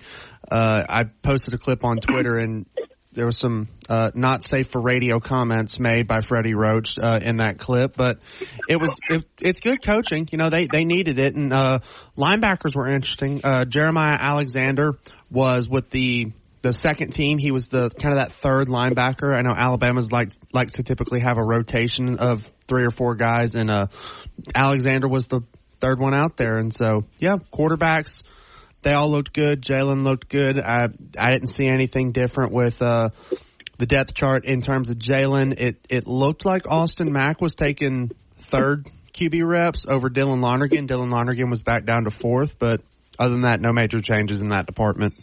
Talk about Austin Mack for a minute. They talk about his size, but a lot of times when you get down on the field, I'm sure you're noticing this when you go out to practice, like the TV doesn't do it justice when you realize like when Caden Proctor used to come over to our games at Northridge, he was good friends with some people. I mean, the size of Caden Proctor when you see him in person, it's like, oh my goodness, I would never want that guy to hit. But how about Austin Mack's size? Is he a legit 6'5"? How does he look physically? Yeah, he towers over everybody else. He'll stand beside the offensive lineman. He's taller than some of them, so the size is legit. He's there. You know, he's very thin, but I think they'll put some muscle on him and he'll bulk up a little bit. But yeah, the height's completely accurate. All right, I'm asking this for Dax. I know he'll want to know. Did we have music yesterday at the practice? Do we have music? We did have music. They changed it up a little bit. Last time we were out there, they had the music right there by where the media were. So in all the videos and clips, it was extremely loud because it was right behind us all. They changed it today. They moved it to the other side, so we were on the opposite side of the music. And yeah, I mean, we could all talk like we talk now. We weren't yelling or anything like that. We weren't having trouble hearing anybody. You know, we were hearing the coaches coach off to the, Kane Womack and a couple of the DB coaches were, probably a good 50 yards away, and they're yelling, and we could hear them perfectly fine. So I don't think the music was too loud or anything like that. I don't think it was too big of an issue. By halfway through the media portion, I barely even noticed it was there. Do we have any variety? Was it country? Did we have rap? What were we listening to out there yesterday? Yesterday was mostly rap. Like I said, the first day we were out there, they mixed in a little bit of Morgan Wallen, but that was not the case yesterday. I guess they didn't want Ty Simpson to be influencing anybody again. All right, I tell you what. Let's get a couple of their clips. Blake, I'll have you comment on the clips. I'm more interested in recruiting is what I want to know. And I know they've been doing a good job on the recruiting trail. So let's go to that third clip there, Wyatt, on the recruiting trail. And then after that, just play that one on social media and recruiting. I think they've hired some staff members. Maybe it'll handle that. I know I do see their offensive line coach will do some videos on social media right before practice to certain recruits. So these guys are going to be a lot more active with the coaches and stuff on social media with the recruiting. Let's hear what Coach DeBoer had to say about recruiting. I don't think there's anything new. I think our staff's just done a really good job. We did have to play some catch up early on, just trying to build some relationships quickly. I'll obviously identify first. Yeah, I'm not here. Kind of get in the game with some relationships, and our staff, both on the field staff and our recruiting staff, have really done a good job, working hard, being on the same page, and getting these guys here to campus has been really a big deal. And once they get here and they get to know everyone, it's led to success as we've seen.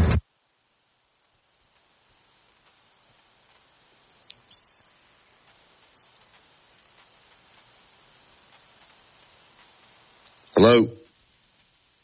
I'm here. You there? All right. Yeah. Why are we back home? Yeah, we're having a little bit of technical difficulties. All right, don't worry about it. It's fine. All right, don't worry about it. Just, Blake, just talk about what you've seen with Coach DeBoer. Dad and I just we actually like to laugh about the music at practice. If they win, then they're going to give the music credit. If they don't play well, they're going to say, well, crap, all they do is listen to music. How can you coach through music? I like Coach DeBoer. Seems like a really down-to-earth guy. I think he's hit the ground running. Just your thoughts about what you've seen with his Alabama football staff.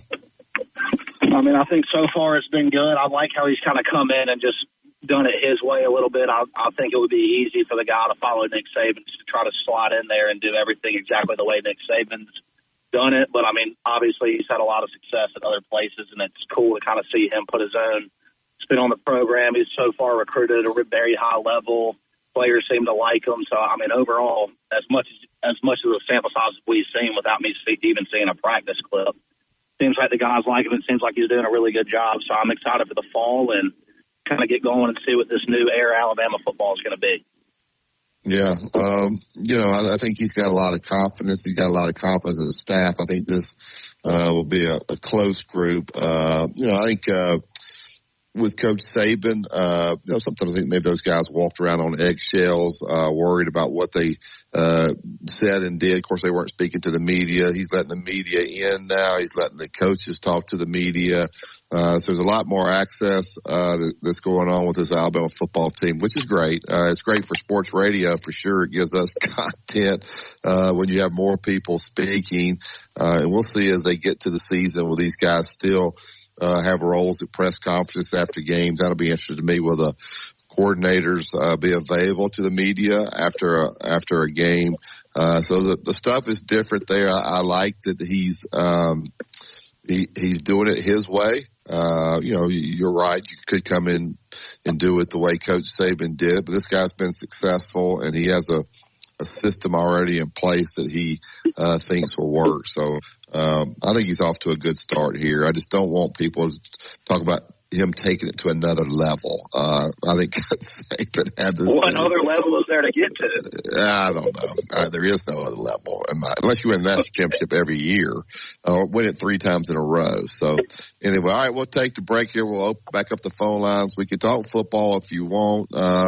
We could talk hoops. We'll also look at some of the games today and the styles of play of these games and talk about those. And I want to know what happened with your bracket, Blake. You got busted that early. there wasn't that many upsets. Everybody probably lost Kentucky, so you don't have to worry about that. But we can get into it. It's been a disaster. There you go. All right, Bryant Bank, if you're looking for the traditional banking experience with bankers who call you by your name, we invite you to get to know the friends over at Bryant Bank. They got 4 offices there in the Tuscaloosa area. You can experience unbeatable service and legendary results close to home. A lot of banks can call themselves local, but for Bryant Bank, it's more than just the zip code. Each year, Bryant bankers dedicate hundreds of hours serving their communities. They serve on nonprofit boards, volunteer to serve with children, and with the public school board system there. Get to know your banker at Bryant Bank at the 4 locations here in the Northport, Tuscaloosa area. Listen to Tide 100.9. It's the home of Alabama sports. Want to know what's going on with the Crimson Tide? Download the Tide 100.9 app today.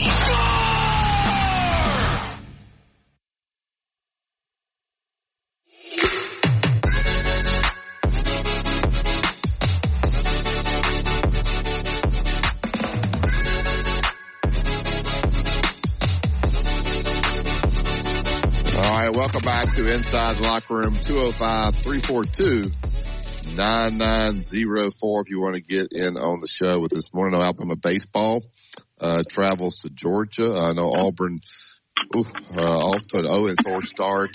They had to open up at Vanderbilt, and then they lost that series. Then they have to play Arkansas, who's ranked number 1 in the country, and Auburn lost a 1-0 game. You don't see many 1-0 games in college baseball. So, but what a schedule. You open up at Vandy, then you got to come back and play the number 1 team in the country. So Auburn's playing Thursday, Friday, Saturday, instead of the Friday, Saturday, Sunday. All right, Blake, today's games, real fast, right out of the chute. Northwestern, obviously, people talk about the Big Ten. I thought some of the Big Ten schools, I thought Illinois looked really good yesterday. Actually, I had a guy come up to me and say, who's one school I should pick that make it win the NCAA tournament that not everybody's going to pick? And I told him Illinois, and Illinois did play well yesterday. Michigan played well, but Northwestern will take on Florida Atlantic. Florida Atlantic actually got an 8 seed, losing the conference tournament to Temple. I'm a little shocked they got such a good seed. I guess it's based on what they did last year. Coach May there had a dream run, taking Florida Atlantic to the Final Four. I don't believe he'll be coaching at Florida Atlantic next year. Florida Atlantic, Blake, is a 4.5-point favorite against Northwestern. I'm sure you don't know a ton about Northwestern, but just your thoughts about the game. That's the first game here today. I mean, I think it'll be a good game. Florida Atlantic getting an 8 seed, I thought that may have been a little high based off kind of their resume from this year. But, I mean, honestly, when you go to the Final Four and look the way they did last year, it's really not that much of a surprise. Ultimately, I think they'll end up getting it done. I think they returned everybody from their team last year, so it should be a good game to start the day. Don't know a ton about Northwestern. To be quite honest with you, I don't even think I've seen them play. But just judging off last year and the NCAA tournament experience from those guys, I think they'll be a little bit looser and probably will pull it out today. And I really wouldn't be happy if I was the 1 seed having to play them on Sunday. So look for them to get it done this morning. I think that's the first game of the day, is it not? Yeah, it's the first game at CBS here. It'll be on at 11:15. All right, the other game is Colgate Baylor. I'm not going to break that down. You'll be surprised at Colgate's talent level when you watch. We've seen Baylor. Scott Drew there, he's a hot commodity. I know Louisville's trying to hire him. It sounds like Baylor's going to give him a raise. And Joe was talking about Nate Oates won't be the top 5 in basketball anymore. I'm not sure Scott Drew was ahead of him or not. He probably was. But look for Scott Drew to get a big raise there, stay at Baylor, and probably knock off Colgate. Although there was a 14 that knocked off Kentucky yesterday. All right, I missed in this game. UAB will play San Diego State for whatever reason. You know, when you send these teams to Spokane, like it's bad for the players, but I hate it for the families. The families of these coaches and players. But UAB, anyway, is going to take on San Diego State. UAB is a 6.5-point underdog in this game. We know San Diego State is committed to the defensive end. Andy Kennedy, they got a lot of breaks at their tournament there with some upsets. They didn't have to play Memphis. And so they did knock off Central Florida. South Florida, who I think won the regular season. Then they got to play Temple in the finals instead of Florida Atlantic. But just your thoughts. They like to play a little 1-3-1, which people don't play a lot. UAB does. They've got a ton of transfers in there. But Andy Kennedy, Philip Pearson's buddy of mine, they've done a good job there. Your thoughts about a 12 UAB versus number 5 San Diego State? Should be a good matchup. I like the matchup for UAB with it, San Diego State kind of wanting to grind you out and being more of a half-court game. If you don't play against a lengthy 1-3-1 like that very often, that can be a little bit of a tough prep. Now, I know they've had 4 or 5 days to kind of get ready, but biasly speaking, obviously knowing Philip the way I do and things like that, I would really hope that UAB can get it done. And I mean, the 12 seed has had some success over the 5 seed in pretty much every NCAA tournament. So should be a good one. It'll be tough for UAB, but hopefully at the end of the day they can pull it out. I mean, really, you just want to have a chance at the end. So we'll see. It'll depend on if they can, get in the lane and offensively be able to have some success against that defense of San Diego State. Yeah, Marquette will take on Western Kentucky at 1 o'clock. At 1 o'clock today. Shaka Smart's done a really good job at Marquette. For whatever reason, it didn't work at Texas.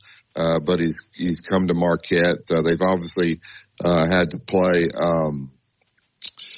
UConn, I guess 3 times. So of their 9 losses, 3 of them go to UConn. So we'll see. UConn takes on Stetson. Stetson, solid team. They won the Atlantic Sun. They won the tournament there. They're 22-12. Good luck with UConn. They're taking on UConn. Yeah. On the line's 26.5. Stetson, we'll find out. There's a big difference between UConn and Lipscomb. All right. Here's an interesting game here. New Mexico, little Ricky Pitino, is in the tournament, not his, daddy. And they're taking on Clemson. Coach Brad Brownell, I know, everybody says, Brad just does enough to keep his job there at Clemson. I tell you what, when Clemson came to Tuscaloosa, I haven't followed them much. I was very impressed with how physical, they got guys that can score in the paint. They're big guys who step out and shoot threes. They're a 6 seed. Actually, Blake, New Mexico is favored in this game. I know, your sister, my daughter, is married to a Clemson nut. So we'll pull for Clemson for him today. But your thoughts about Clemson? They are one of these physical teams that like to execute their sets in the half court. I'm surprised a little bit they're an underdog, in this game. Your thoughts about Clemson, New Mexico?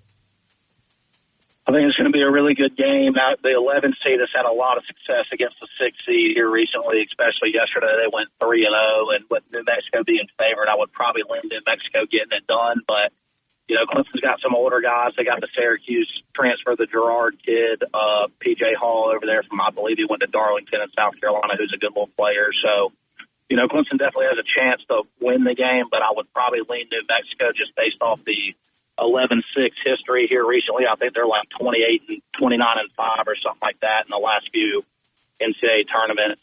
So, I would lean, and I'm not rooting for Clemson because of state. I'm rooting against Clemson because of state. So don't speak for me in that one. Okay. But I would lean New Mexico there. I hadn't seen New Mexico play a whole bunch, but all these talking heads that think they know everything seem to think they're going to make a little bit of a run here. So I guess we'll see today. I'm picking Clemson in this game, but I don't know. I hadn't picked many good games this week. All right, here's an interesting one. Yale they hit a 3, I think at the buzzer, right at the buzzer to qualify for this tournament. Bruce Pearl's team was hot. I think it helped them playing on Friday. You come off that SEC tournament, man, you win the tournament, you get back, you're rolling Toomer's corner, everybody's patting you on the back, you got a party here, a party there. This gives them an extra day, to kind of get their breath. Bruce Pearl and those guys do a lot of preparation. I've watched them firsthand, man. They're a really hard prep team. I could not believe how much time they spent on out of bounds plays. But they do a good job. They execute. Auburn is a 12.5 point favorite. They play a lot of guys. They got a little swagger about them, Blake. How deep can this Auburn, do you have Auburn winning today, and how deep can this Auburn team go? I do have Auburn winning today. As far as how deep they can go, they got to play UConn in the Sweet 16. I know a lot of Auburn fans weren't real happy about the draw. I had to remind them they played in Birmingham last year as an 8 seed, so it all evens out in the end. But I do think Auburn will win today. Yale, these Ivy League teams are tough to play against. I think they start 3 graduate transfers, so they're going to be experienced. They're not going to be scared of the moment. I think the key to the game is going to be Yale averages only 9 turnovers a game, so Auburn's going to have to maximize their offensive possession, see if they can maybe turn them over a little bit at a little bit more higher of a clip than Yale's been turning it over here lately. But ultimately, I do think this Auburn team has what it takes to make a decent little run in the NCAA tournament. Now, you got to play UConn. I mean, at that point, UConn's UConn. But I definitely see this Auburn team advancing the second weekend. Yeah, I try to tell people, Auburn was misseeded, and they cry for Auburn, but I don't think it's fair to UConn. UConn shouldn't have to play Auburn. If you're the number 1 overall seeded, you put Auburn where they're playing them in the Sweet 16. I think that penalizes Auburn as well. All right, Colorado was in the play-in game. They won. They're taking on Florida. Florida's had time now to kind of adjust from the injury from their 7'1" guy. Florida's actually favored in this game. When I saw Florida in person in Tuscaloosa, I was very impressed with their size. Obviously, they have other guys that can come off the bench. So their guard play is really good. But it's kind of the first time they've been there in a while. Colorado won the Pac-12 tournament there. They're 25-10. Florida's actually a 1.5 point favorite. Who wins this game? The Buffaloes or the Gators? I'm probably going to lean Colorado. I mean, I know they've had some time to get over losing the 7-1 kid, but I mean, at the end of the day, that still hurts when you lose 7-1 under the rim protecting it. I also kind of like how these play-in teams, I think every year the play-in's been a thing. One of those teams has advanced to the Sweet 16, and obviously Colorado State lost last night. I just think something about getting your feet wet in the tournament over in Dayton on Wednesday will probably benefit Colorado a little bit, to be totally honest,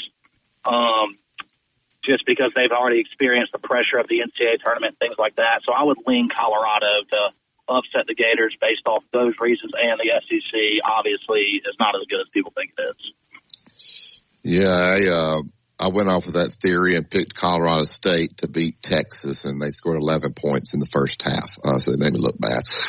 So I don't know. We'll see. I think you're right, though. I think sometimes those guys get a game under their belt, and they seem to play better. There's been teams that have gone from the play-in game all the way to the Final Four. All right, SEC team, Texas A&M.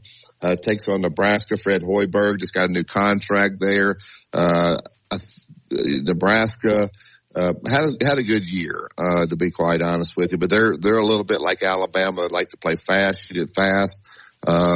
Texas A&M's going to sit down. They're going to scout you. They're going to know everything you do. They're going to have a plan. They're going to be in the gaps. They can rebound the ball. I mean, really rebound the ball.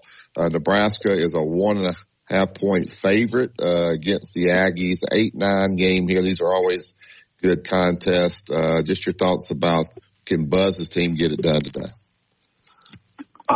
I do think Buzz's team can get it done. Now, will they? That'll be a sight to be seen. The good thing about A&M, what they have going for them, is they just absolutely smash you on the offensive glass. I think they're leading the country in offensive rebounds. So I would probably lean A&M basically for the reasons you said. Hoiberg and Nebraska likes to play up-tempo pace, shoot a lot of threes, like you said, very similar to Alabama. But I just think Buzz's ability to have 5 days to scout you, get the defensive plan put in, I think they'll make life tough on Nebraska today and ultimately end up squeaking one out at the end here this afternoon. So you're pulling for you're saying SEC's going to win there. All right, Vermont and Duke. I don't know, Duke's fallen a lot, to me. They just don't seem like, of course, when you lose Krzyzewski, it's just not the same. Coach Shire, he's done okay. They recruited okay there. They're 24-8 right now. I'm not sure much about Vermont. I won't ask you to even pick this game, but Duke is a 12.5 point favorite. Sliding on down, Grambling will take on Purdue. Good luck to Grambling. They did win the play-in game. They're 27.5 point underdog against Purdue. Purdue's battled a little bit of injuries there, but Zach Edey, he's a problem. The problem for it was Zach Edey is Blake is he's a big guy that you can go through, but he makes free throws. You would think a guy that size, obviously he's bigger than Shaq, but Shaq would not make free throws. Sometimes those guys' hands are so big, they don't have a great touch. But this guy's really a good free throw shooter. How do you have this Purdue team going? I mean, I like this Purdue team, especially for the reasons we've been talking about all show, the ability to throw it in the paint to a guy like Zach Edey and score with your back to the basket. I think they have some good guards that can make shots. But for whatever reason, this Purdue team has not done well in the NCAA tournament here as of late. So they do have some demons to get over, especially after last year's Fairleigh Dickinson upset. But I mean, they're not losing to Grambling. I mean, let's just call it a spade here. They're not losing to Grambling. They will be moving on Sunday to play.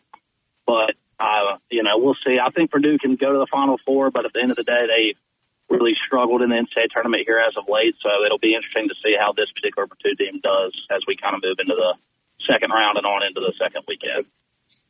All right. Alabama Charleston is next. Alabama, the lines kind of stayed. at 9.5. Charleston's won 12 games in a row. They've knocked off, I'm going to tell you who here, William Mary, North Carolina A&T, Drexel, Northeastern, William and Mary again. They got Delaware, Towson, Campbell. They beat Hofstra, Monmouth, Townsend, and Stony Brook. I don't hear any SEC teams in there, but Charleston, their coach is being looked at a little bit. Used to be at Winthrop. It was up at Wake Forest at one time. Was with Chris Mack over at Louisville. You think Alabama's going to win? Do they cover the 9.5 today, Blake? As far as cover the 9.5, I'm not too sure. I do think they're going to win. I know I said it earlier in the show, but Charleston's style of play kind of matches Alabama's style of play. So they're not going to be in a half-court game, having to grind out possessions. I think it's going to be more up and down. It'll ultimately come down to who makes more shots. I would like to think Alabama's going to win. I'm picking Alabama to win, but, with the way they play defensively, if they don't shoot it well, they can lose to anybody. They just have, for whatever reason, have not been able to flip the switch defensively. And I think when you get to this point in the season, you kind of are what you are, and flipping the switch is not really a thing for them on the defensive end of the floor. But I do think they'll get it done today.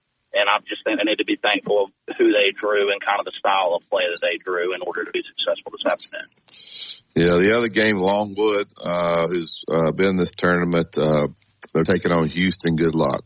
Houston will take your breath away defense. Although Houston got beat really bad in the championship game. I know they had a couple of guys out, but that's probably not good for those players. They probably had some interesting practices getting ready for this Longwood game. The line's 23.5. That's a big line, but if I were a betting man, I would probably bet Houston to cover that just because they can take your breath away defensively.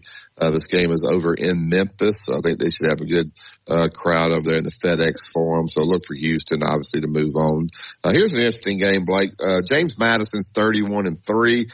I did watch them a little bit in the tournament. They're going to take on a Wisconsin team that is a half-court grinding team. Their kind of style is kind of maybe built for the NCAA tournament. The people that were saying yesterday that Will Wade and McNeese was going to win. No. Those teams got humbled. Obviously Sanford didn't, but some of those teams, did there. It's kind of the same situation here with James Madison and Wisconsin. Just your thoughts. Wisconsin's a 5.5 point favorite, but man, you win 31 games. You got to be pretty good there. So what are your thoughts there? I think this has potential to be one of the games of the day. James Madison up-tempo style, likes to shoot threes. Wisconsin did go on that good run in the Big Ten tournament, ended up beating Purdue. As far as which way to lean, I think you got to take James Madison the points. Like you said, you win 31 games, you got a group of guys. I don't care what conference you play in, you got a group of guys that know how to get it done when it's tight late in the second half. So I may lean James Madison here, but I wouldn't feel real good about it. But as far as picking against the spread, I think you go with James Madison all day, every day. Yeah, James Madison's 3 losses, just looking at it right here, are that they lost to Southern Miss on the road. They lost, let's see as I go down here, they lost to App State on the road, but so did Auburn. Auburn went to App State and lost. They lost to App State twice, actually. App State swept them. But App State did knock off Auburn this year. All right, we'll take this last break. I think we got Digger on the line. We'll get to Digger when we get back. We'll find out what Blake's doing now, and then we'll get you ready for the Gary Harris Show, and we'll get ready for the NCAA tournament to get rolling here at 11 a.m. You listen to Tide 100.9. It's the home of Alabama sports.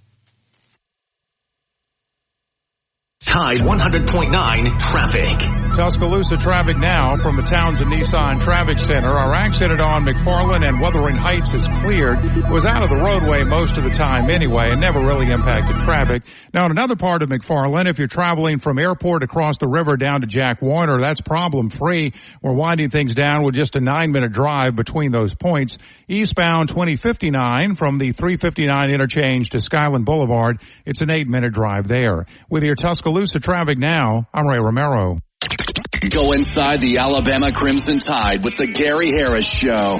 Hey everybody, it's Gary Harris. Coming up Friday morning at 9 a.m. It's the TGIF edition of the Gary Harris Show. We'll get you ready for the weekend with all that great music that gets you pumped up. Plus, of course, March Madness, getting ready for Alabama to play on Friday night. Adam Amin from Fox Sports will join us. Plus, Brett Pritchard with the Auburn Report, your phone calls and more. That's 9 a.m. Friday morning on the Gary Harris Show. Catch the Gary Harris Show Monday through Friday, 9 to 11 a.m. on Tide 100.9 and Tide100.9.com.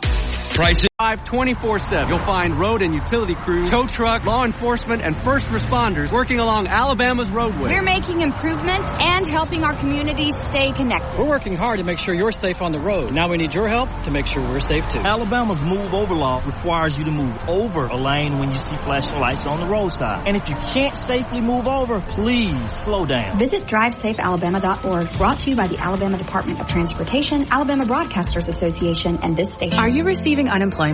Your benefits could be at risk. Here's how you can protect yourself and your benefits. Never respond to mail notifying you of a false claim in your name. Never answer a text message asking you to verify your account. And only respond to official Alabama Department of Labor's social media pages. Report fraud at labor.alabama.gov/fraud. Brought to you by the Alabama Department of Labor, ABA, and the station. The Alabama Department of Labor is an equal opportunity employer program. Auxiliary aids and services available upon request to individuals with disabilities. Dial 711 for TTY accessibility. Tide 100.9 Tuscaloosa weather. Cloudy and cool with periods of rain today and tonight. The high today 64, tonight's low 53. Tomorrow a small chance of a shower early in the day. Otherwise mostly cloudy, the high 66. Sunday sunny with a high at 71. I'm James Spann on the ABC 3340 Weather Center on Tide 100.9. It's 57 degrees in Tuscaloosa. You're listening to Inside the Locker Room with Wimp and Barry, only on Tide 100.9 and streaming on the Tide 100.9 app.